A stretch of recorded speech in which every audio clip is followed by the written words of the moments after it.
Hey guys, welcome back. If you're new here, my name is Alyssa Schoener. So I asked you guys on Twitter to ask me any questions you have, and I'm just gonna answer those while I do my makeup. A lot of people ask me how I do my makeup. I'm gonna be really honest with you guys. I don't really know what I'm fucking doing. I never wore makeup until I'd say I started learning how to really do makeup a year ago. My makeup before consisted of foundation and mascara. It was so sad. So sad. But this is what I look like without makeup. Once I went on a Barstool Instagram story, and it was a last minute thing. And I was at the beach and I was on the way home and my friend was driving, and I recorded just a quick story, and men were DMing me, and this one guy was like, I usually don't do this, but you're fucking disgusting. What the fuck is that? And I was like, yeah, I know. I'm gonna start answering questions now. Someone said, what is the funniest rumor you've heard about yourself? Well, this one girl at my school DM'd me, and she was like, my ex-boyfriend is telling people you guys had sex to make me jealous. And I'm like, it's really weird. Most people probably believed it too. I was like, yeah, I've never hung out with your boyfriend, your ex-boyfriend, unattended. I met the guy literally one time at a Darty, and I was there with one of his fraternity brothers, and now he's telling people we fucked. Someone said, how has being a Twitter celeb changed your life? I think people think that it changed my life way more than it actually did. Luckily, I have a lot of friends who don't fucking care. My best friend since I was 11 didn't even acknowledge it when it happened. Obviously, she's super supportive. When I got the internship, she was so happy for me and stuff. But I guess it also changed my life. While my really close group of friends didn't really care or comment on it or anything, I lost a lot of friends. This one girl I grew up with, I danced with her. We've been friends since we were 12, and I was going to untag my friends from all my photos because I noticed that some of my friends were telling me they were getting weird DMs from men. So I went to go untag my photos to protect my friends, and I noticed that she had already untagged herself because she didn't want to be associated with me. Really weird. She's the one I wrote about in my blog when I first started my internship. She asked me why I represent myself the way I do, and it's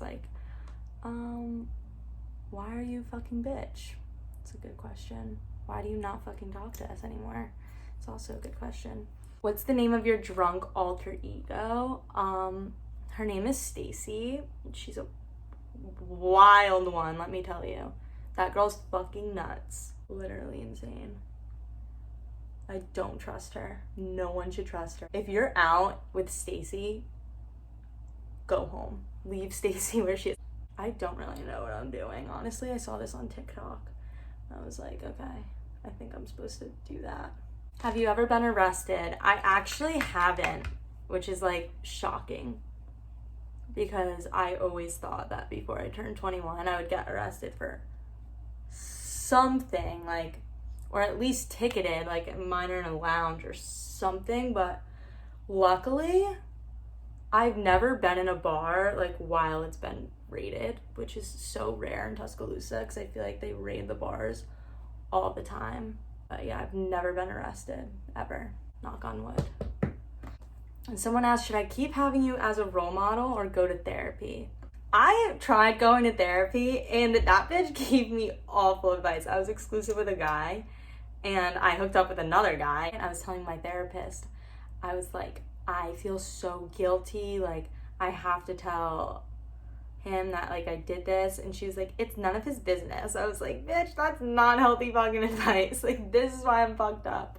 Yeah, I mean, you can go to therapy. She might make you better, she might make you worse. I mean, who fucking knows? How did you end up in Alabama, and would you consider yourself a Southerner? I definitely don't consider myself a Southerner. As far as how I ended up in Alabama, growing up, when I was looking at colleges, I knew I wanted to go far, and I knew I wanted to be somewhere warm. So I was looking at schools, and I had my heart set on TCU. I was all about TCU for like 3 years. I was like, I'm going to TCU. I went to a Christian high school too, so like they were really pushing me to go to TCU. Then it was like April 13th, and people had to make their college decisions within a few weeks, and my dad was like, we're visiting Alabama. And I went and I toured, and it was literally the nicest campus I've ever seen. I didn't apply to one school up north because I hated all the campuses. They're just not me. Once I was on campus at Alabama, I was like, this is actually exactly what I'm looking for. I know people are like shocked. There's like this thing on Twitter. People are always like, she had to go to Alabama because she didn't have good grades and she's a dumb blonde. But I actually had options. I know you guys are like, what is this bitch doing to her face? Like, I promise. This is how I do it every day. Moral of the story, go to college where you want to fucking go and where you think you're going to be happiest, and don't just go to a school because it's like a better school or because people are like pushing you to go there. Like, go where you're going to be happy, because I can guarantee you, if you choose the wrong school, within a few weeks, you're going to want to transfer. Best album cover to cover, I would say Lover by Taylor Swift. I don't think there's one song on there that I like don't like. I think I listen to the whole album cover to cover a couple times a week. How do you deal with the constant hate, and if it's from your family, what do you do? If you follow me on Twitter, you know for a while my parents haven't really been the biggest fans of what I'm doing. They've been a lot better, especially since I'm like have an internship and I'm like making money. Sometimes I do cross the line. Like, tweeting that a guy ghosted me because I wouldn't let him nut in me is definitely taking it a little too far. So sometimes I have to be like, yes, I should not say that on the internet. But as far as hate goes, when it's a random person on the internet, I don't care. I just fucking delete it. I know people are gonna have their opinions, especially when I have a platform as big as I do on Twitter. When it comes to in real life stuff, with friends that I've lost, it kind of hits me hard, I guess. When you have the friends I had, I never thought in a million years that some of them would have stopped talking to me just because of a tweet I send out. I don't know, it's weird. Someone asked how I got my Barstool internship. So this is a funny fucking story. I was on a bus on my way to New Orleans for a fraternity formal, and I was fucking hammered. And someone from Barstool DM'd me and told me to email Gaz. And we set up a phone call for like, I think the following Tuesday, and I got offered the internship. And then I went to Barstool a month later, and I like toured and met everyone. It was really cool. And then I got the coronavirus. No, like actually like somewhere along that trip, I got the coronavirus. I'm getting my antibody test next week. It's not confirmed yet, but they're pretty sure. They didn't have tests in Alabama. It's not like I was reckless. Said, I'd love to hear your take on the Black Lives Matter movement and how you've been educating yourself and your family / friends. Obviously, I've been super supportive of the movement. I've been watching everything people tell me to watch. When They See Us, I watched 13th. I've been reading anything that pops up on my timeline that someone says is like a good source to read. As far as my family and friends go, my family's super supportive of the movement. They probably teach me more about it than I teach them. As far as my friends go, there's like this correlation. The people who don't support the movement are also people who don't support girls who talk about sex on the internet. So I've been able to weed out my friends who are super judgmental and righteous and kind of the worst. Thank God. The friends I have now are also super supportive of the movement. But yeah. Someone said worst date. So this kind of ties in to my, I'm making this so fucking obvious that I'm talking about this guy. I'm gonna cut out what I just said. There was this guy and he would like take me out on dates and like he was really nice. I'm not gonna like say he wasn't. I forgot to contour my forehead. He was just a good guy. I had just gotten out of a relationship a few months before and he was like wanting to take me out or whatever, so like I went. I fucking hate this guy so much. I don't hate him because he's mean. I just didn't click with him at all, and I would still go on dates with him. I was just bored. I love attention, and like that's what he was giving me, which is like really fucked up. But that's why I'm in therapy. So we would go on dates and like it wasn't a worst date because he like did something or something happened. It was just a worst date because I didn't want to fucking be there.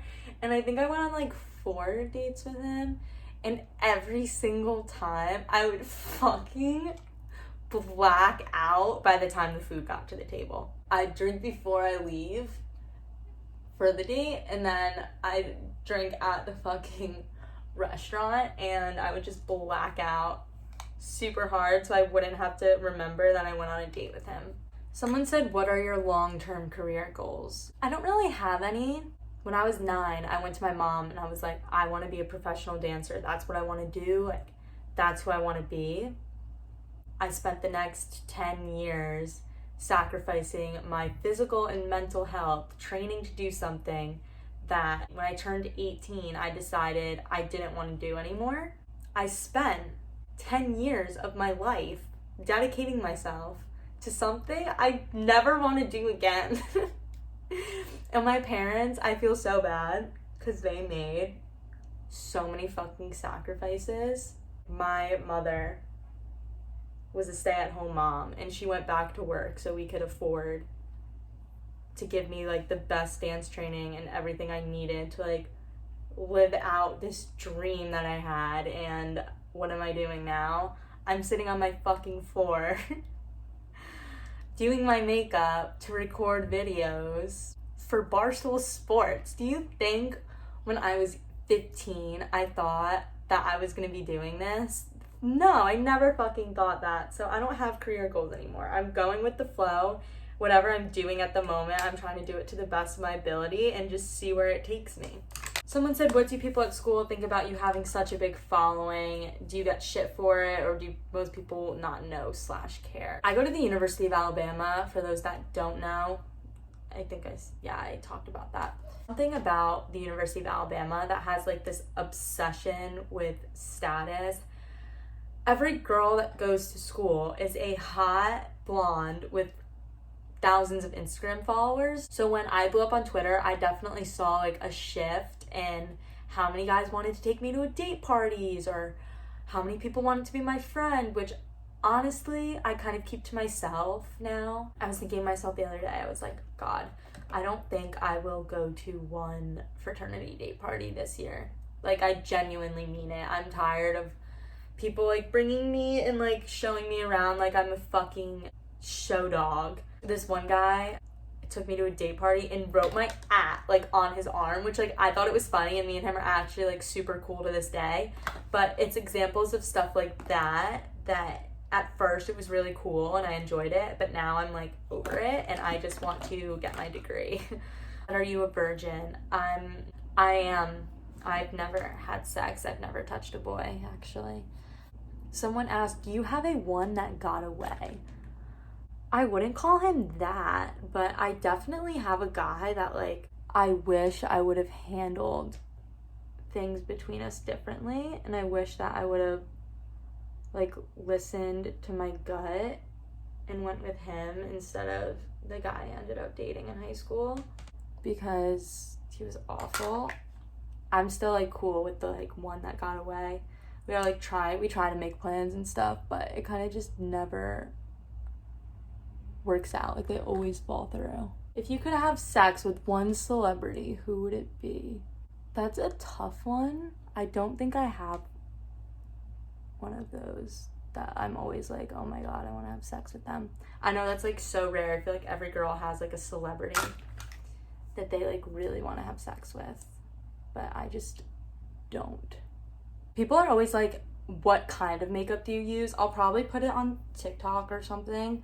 I'm using drugstore makeup right now because Corona shut down all like the Ultas and Sephora's near me. I'll leave like a list of what I use somewhere on my social media. This is a lip plumper. I really like it. It has a different feeling than the Too Faced one, which I do love, but every time I go into the stores, they're sold out. But I like this one.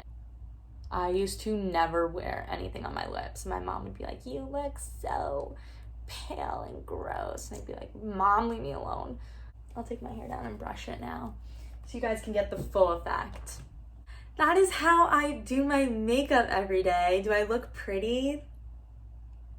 No, I don't. Okay. That's my transformation from men DMing me saying, why the fuck do you look like that? You're fucking disgusting. To, oh my God, can you please send me your nudes? Okay, that is all I have for today. Like, subscribe, comment. Let me know if there's anything you want to see. Some guy keeps asking me to tell a story. I might tell a story in my 21st soon.